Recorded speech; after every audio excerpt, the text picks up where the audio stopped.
Eres de las que siempre está para todo el mundo, nunca dice que no y hace lo posible para que nadie se enfade, pero aún así no te valoran lo suficiente. Imagínate, son las 8 de la tarde, estás agotada, ha sido un día intenso y lo único que quieres es una ducha y silencio. Pero vibra el teléfono, miras la pantalla, hay un nudo en el estómago que te dice no respondas, pero antes de que te des cuenta ya has contestado con un claro, dime, ¿qué necesitas? En ese momento acabas de traicionarte otra vez. Y una de las trampas del ego con esto es que lo convierte en algo que parece una virtud. Cuanto más complaces, menos te respetan, porque el resentimiento no es hacia los demás, es hacia ti, aunque no te des cuenta. Ser buena persona y tener límites no son cosas incompatibles. Puedes ser generosa, empática y cariñosa y a la vez elegirte. Puedes cuidar a los demás y cuidarte a ti. ¿Alguna vez te han dicho que eres demasiado buena persona? ¿Eres de las que siempre está para todo el mundo, nunca dice que no y hace lo posible para que nadie se enfade, pero aún así no te valoran lo suficiente y crees que te falta autoestima? Eso es exactamente lo que pasa cuando llevas demasiado tiempo siendo demasiado buena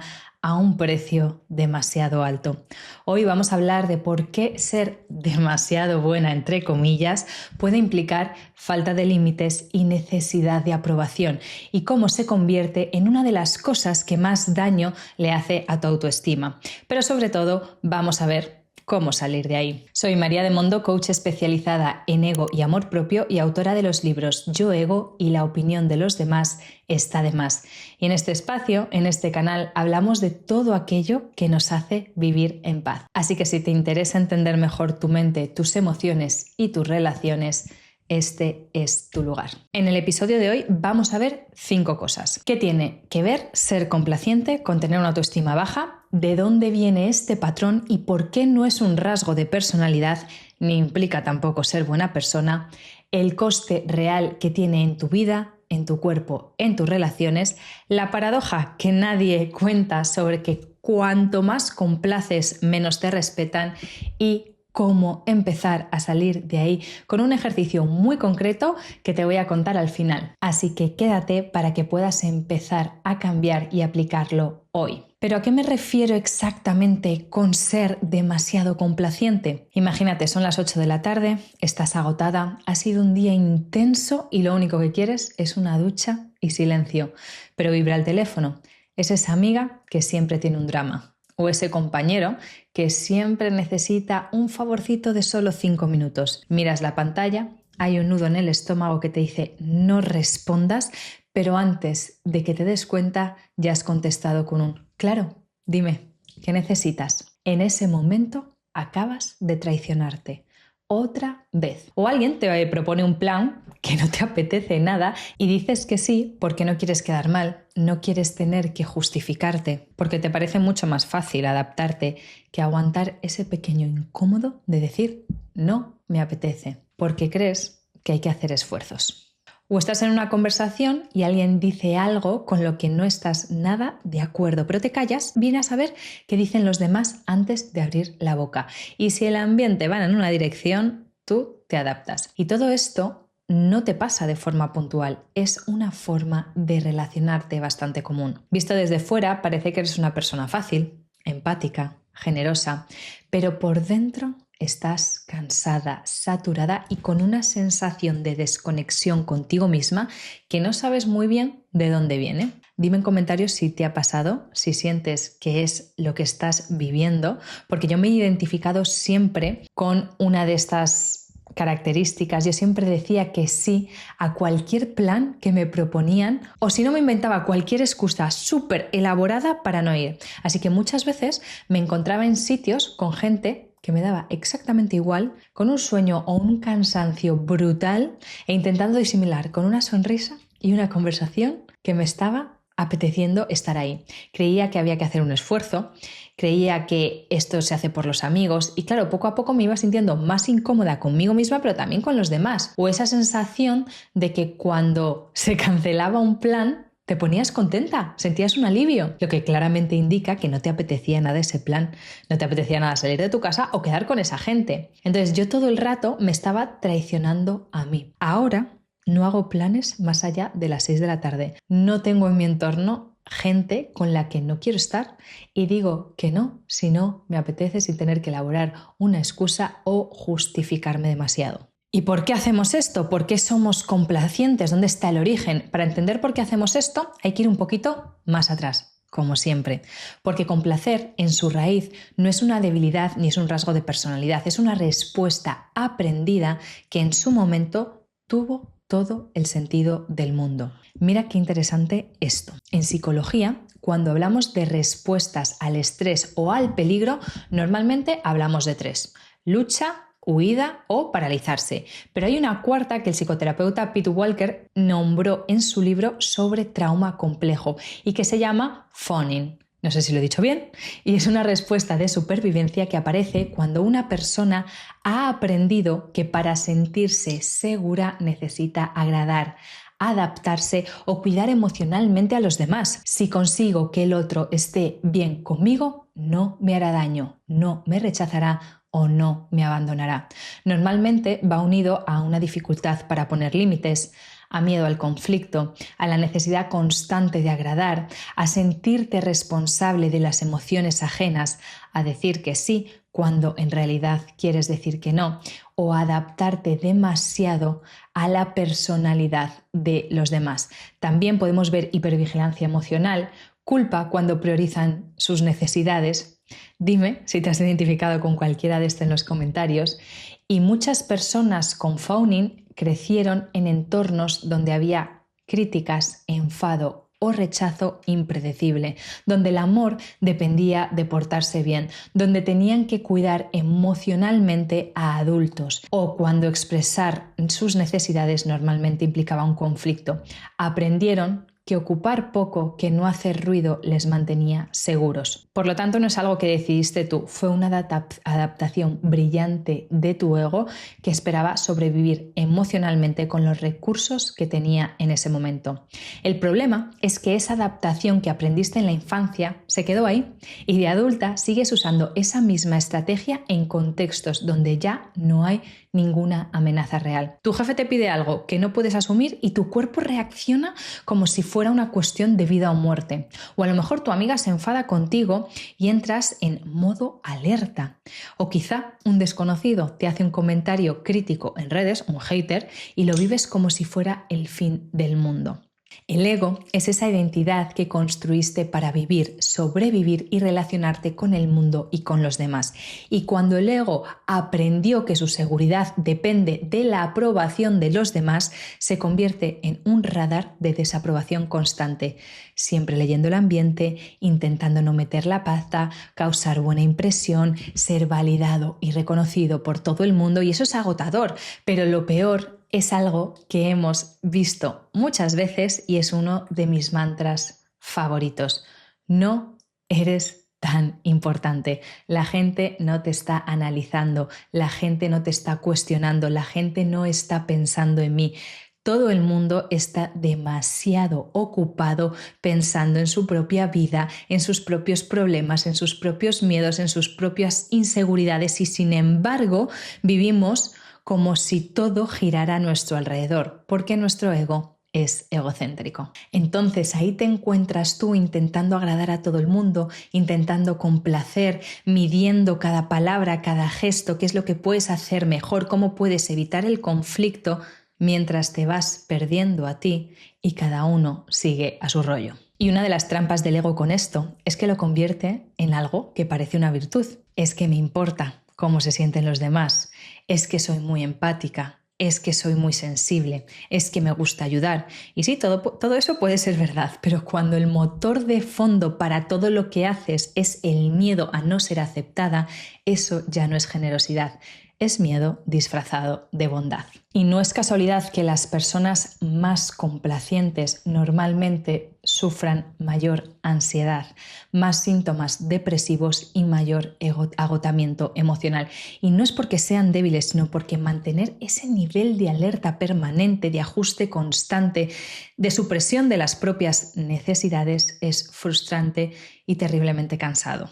Y ahora viene lo que me parece más importante o más grave de todo esto, porque hay mucha gente que sigue pensando que complacer es inofensivo, que es un acto de bondad, que es simplemente su forma de ser, pero el coste real va mucho más allá de lo que parece. Lo que le pasa a tu autoestima, a tu amor propio, es increíble. Así que vamos a empezar con lo que a mí me parece más importante, que es el precio que está pagando tu autoestima y tu amor propio. Hay un concepto de psicología que se llama autoestima contingente y que me parece fundamental para entender lo que le pasa a la persona complaciente. La autoestima contingente es aquella que depende de condiciones externas para sostenerte. Si me aprueban, estoy bien. Si no me aprueban, no estoy bien. Si caigo bien, valgo. Si decepciono a alguien, no valgo. Por eso yo siempre hago la distinción, que me parece mucho más certera, entre autoestima y amor propio. La autoestima es la valoración que haces de ti mismo y el valor es un juicio. No todos valoramos las mismas cosas ni de la misma manera. Y no solo eso, podemos valorar ciertas características o aptitudes de nosotros mismos que no siempre van a estar presentes y no por ello debes valorarte menos. Sin embargo, el amor propio es el amor incondicional hacia ti mismo, no atado a una checklist de deberías, de aquello que deberías cumplir para valorarte. Las personas que complacen alimentan su autoestima, su percepción de valor con lo que los demás piensan de ellas. Si su autoestima no es suya, es de los demás. Depende de si gustas, de si caes bien, de si alguien está contento contigo y eso crea algo muy concreto, una autoestima frágil e inestable que se derrumba con cualquier señal de desaprobación. Te vienes arriba con los halagos y te hundes con las críticas. Por eso, cuando alguien te hace un comentario crítico, lo vives de forma desproporcionada. Por eso, cuando alguien está mal contigo, no puedes descansar hasta que eso se arregle. Por eso, cuando decepcionas a alguien, te machacas durante días, porque tu autoestima está colgada de ese hilo. Y como siempre, no sale gratis. Las consecuencias van a ser mayor ansiedad, mayor inestabilidad emocional, más tendencia a la comparación y en general peor bienestar psicológico que quienes tienen una autoestima que no dependen de la validación externa, es decir, de quienes tienen amor propio. Por eso siempre digo que estoy especializada en amor propio y no en autoestima, porque no me interesa tu autoestima, ya que ella viene sola cuando tienes amor propio, pero no sucede lo mismo al revés. Puedes tener una buena autoestima porque te sientes valorada por tu entorno y no tener amor propio. De todo esto os hablo con mayor profundidad en mi libro La opinión de los demás está de más y si que necesitas hacer un trabajo intenso y profundo sobre tu amor propio y autoestima, tienes mi curso de amor propio en mi web. Y aquí viene algo que me parece especialmente interesante porque puede parecer contraintuitivo y mucha gente no lo ve. Es la paradoja de la complacencia. Cuanto más complaces, menos te respetan. Y claro, ahí llegan los con todo lo que he hecho por él y por ella y así me lo paga. Y no es porque los demás sean malos, sino porque cuando tus límites son infinitamente flexibles, cuando siempre estás disponible, cuando nunca dices que no, cuando siempre cedes, los demás inconscientemente empiezan a asumir que eso es lo normal contigo, que así funciona la relación, que así eres tú. Y tu valor en esa relación, sin que nadie lo diga, empieza a asociarse con tu utilidad, con tu disponibilidad, con todo aquello que todo el rato estás dando. Y eso es exactamente lo contrario de lo que buscabas, porque buscabas ser querida, valorada y aceptada. Y lo que construiste fue una relación donde eres necesaria, pero no necesariamente respetada. Y ahora vamos a ver otro punto importante que es tu cuerpo. Hay un coste que muchas veces no se menciona y que tenemos que nombrar, lo que le pasa a tu cuerpo. La complacencia crónica mantiene al sistema nervioso en un estado de alerta sostenido, siempre analizando, siempre ajustando, siempre gestionando y eso tiene consecuencias físicas como la tensión muscular persistente, la fatiga crónica, problemas digestivos, dolores de cabeza, dificultad para dormir, ciclos menstruales alterados. Siempre os digo que el cuerpo grita cuando la mente calla y si constantemente te estás traicionando para complacer a los demás, te estás desocupando, hay algo que no estás atendiendo y necesita ser visto. No sé si habéis leído este librazo que os recomiendo encarecidamente. El cuerpo lleva la cuenta, donde su autor explica cómo el trauma y las respuestas de supervivencia como esta complacencia o fawning se almacenan literalmente en tu cuerpo. Además, la supresión continuada de las emociones, que es algo muy común en las personas complacientes, está fuertemente asociado con el agotamiento emocional. No estás cansada porque hayas hecho muchísimo, porque estés súper ocupada, que también estás cansada porque has sido demasiado para los demás y demasiado poco para ti. Y luego está el resentimiento. Esto es lo que más sorprende a la gente porque no lo conecta con este patrón. Cuando llevas tiempo dando más de lo que recibes, cuando dices que sí una y otra vez, cuando en realidad quieres decir que no, el resentimiento se acumula. Muy silenciosamente, pero se acumula sin que tú te des cuenta o lo reconozcas como tal. Se convierte en pensamientos de es que siempre tengo que estar yo, es que nadie piensa en mí, es que doy mucho y no recibo lo mismo, es que estoy harta. Y aquí hay algo muy importante que ver, porque el resentimiento no es hacia los demás, es hacia ti, aunque no te des cuenta, por no haberte dado permiso para poner límites, para decir que no, para elegirte. Los demás no te están pidiendo que te sacrifiques, tú has decidido hacerlo.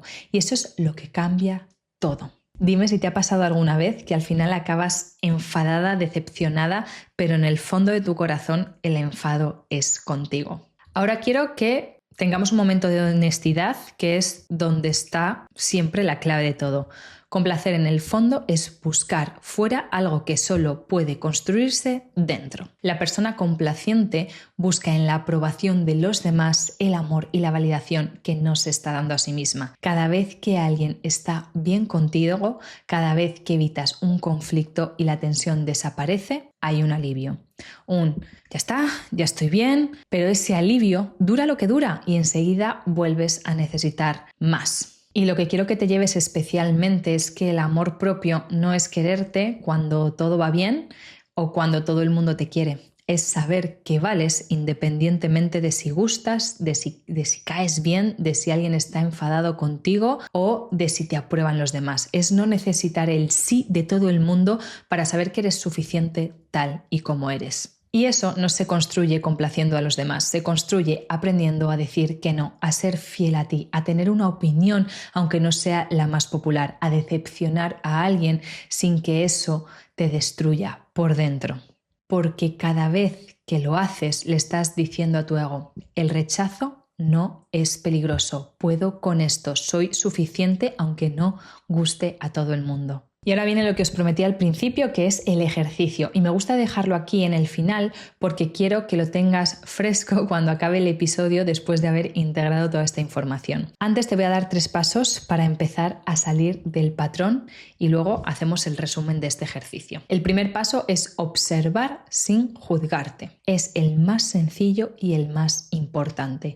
Empieza a observar el patrón en tiempo real. Cuando vayas a decir que sí a algo, hazte esta pregunta antes de responder. ¿Lo hago porque quiero o lo hago porque me da miedo decir que no? El paso 2 es practicar el no en dosis pequeñas. No empieces por las conversaciones más difíciles y más profundas, empieza por las pequeñas. El plan que no te apetece nada, el favor que no puedes o no quieres asumir o la opinión que tienes sobre algo que normalmente te callas. Practica ahí para enseñar a tu ego que no hay peligro, porque cada vez que dices un no muy pequeño y el mundo no se acaba, tu ego aprende que el rechazo no es peligroso, que puede decir que no y que la relación sigue, que tu valor no depende de tu disponibilidad. Y el paso 3 es distinguir generosidad de obligación. Hay una distinción que cambia mucho la forma de ver las cosas, que es la diferencia entre dar desde la abundancia y dar desde el miedo. Dar desde la abundancia es cuando haces algo porque realmente quieres, porque te nace, porque te hace bien.